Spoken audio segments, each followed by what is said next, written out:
Well, I think one thing that isn't being talked about is the rampant voter suppression in this country.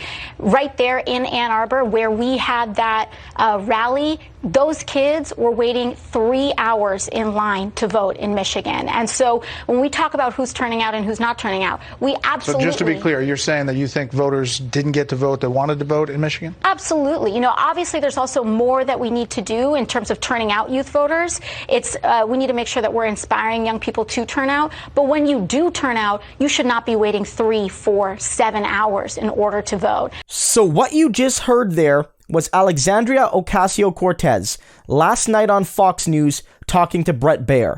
And Bret and AOC were discussing the discrepancy between Bernie Sanders and her drawing massive crowds of enthusiastic young people all over the country on the one hand, and the fact that Joe Biden is beating Bernie Sanders because older voters are beating younger voters in the turnout game. There's no denying that fact. Young voters aren't turning out as much as Bernie Sanders needs to win this primary, and older voters are staying very loyal and active for Joe Biden.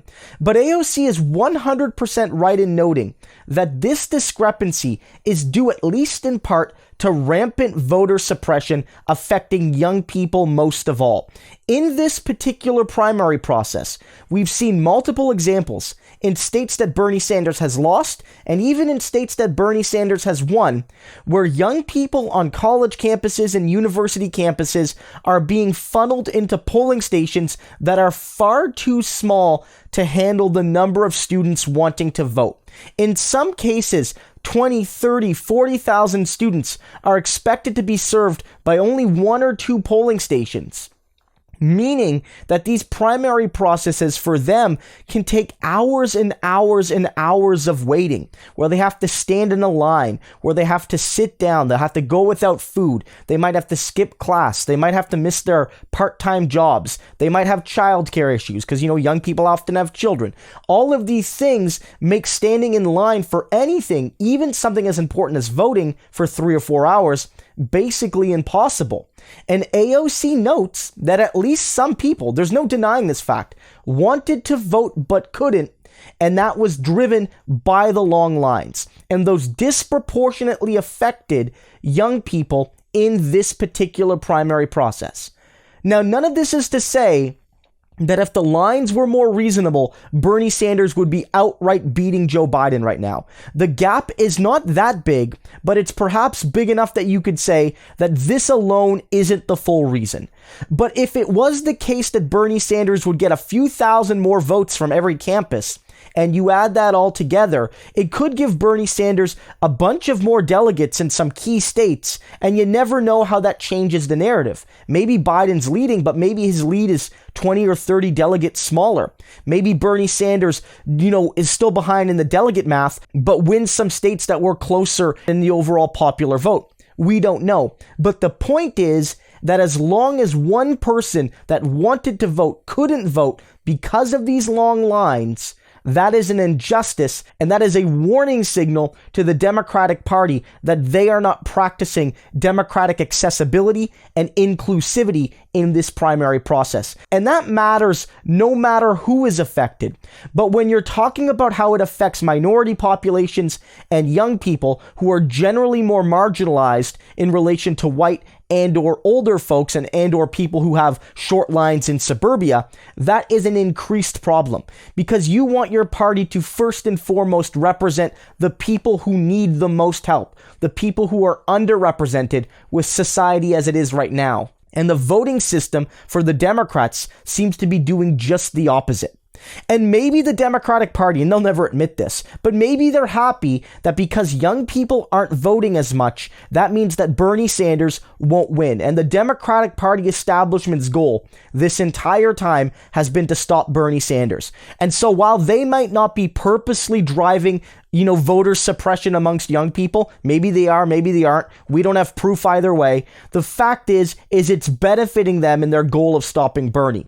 But they have to be careful for what they wish for, because the Democrats know that while voter suppression can serve the right wing of the Democratic Party during a primary by hurting people like Bernie Sanders, during a general election, voter suppression almost always helps Republicans. Because in a Democratic primary, older populations populations, more conservative populations, they vote for Joe Biden. And so Joe Biden benefits when the young people can't vote, when the young people are discouraged. In a general, Joe Biden is going to need young people because boomers and senior citizens, they are more often than not going to vote Republican in the general election in November.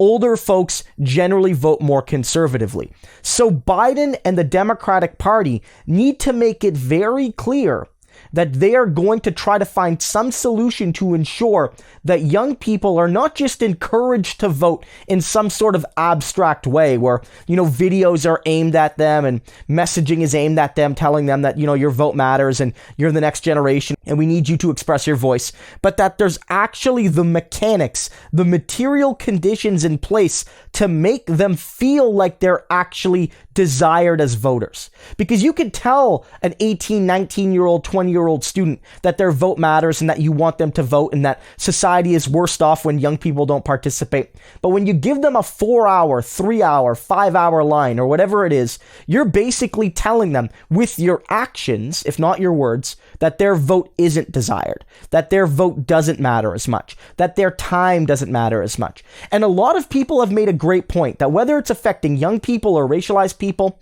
when you make someone stand in a line for 6 hours to vote, or a little bit less than that, or a little bit more than that, or whatever it is, that's effectively a poll tax on those people because they'll likely have to skip work. They'll likely have to find some sort of childcare arrangement. And those things will have costs, either because they have to pay someone or because they're losing income. They're losing income they could have earned to exercise their democratic freedom. And it's unacceptable. And so right now, we need to see a greater commitment from the Democratic Party to actually ensure young people have their voices heard. Again, this is not to say that young people shouldn't be voting more. This is not to say that they don't have a responsibility in part to drive turnout to make the changes they need to see. This is not to say that every individual young person had these sorts of barriers in their way when they went to go vote. And this is not also to say that there probably weren't some cases where older folks, especially if they were racialized, didn't also have some barriers from time to time.